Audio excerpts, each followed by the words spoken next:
Lombok ini perang bisa, nokangin bisa, ini kepi bisa. Ija arta bahasa nikah kak, langsung jadi pasukan perang. Mun setia, kolek.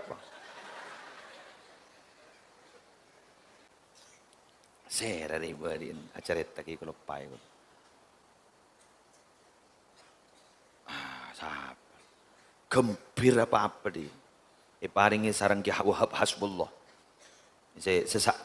Sesama santri Syekhona Khalil ke Hashim Asy'ari, Ki Wahab Hasbullah, Ki As'ad Syamsul Arifin.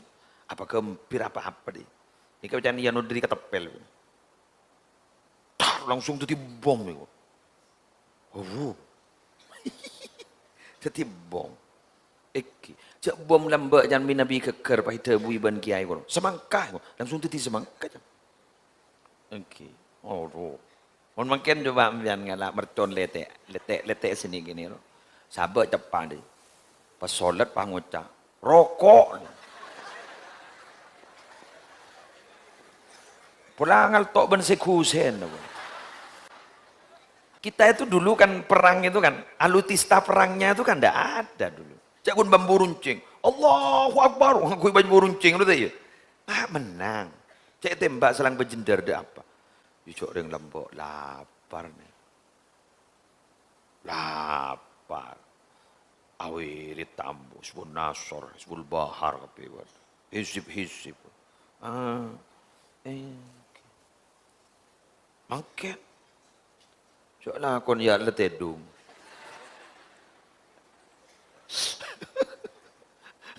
Lecek gitu nih, zoromanti. Aduh, menzorongakan pentol. Menzorongakan pentol. Ngobi berapa pentol? Meleh pentol gitu. Meleh. Ja. Si anja ram. Kok mata pati berjanji.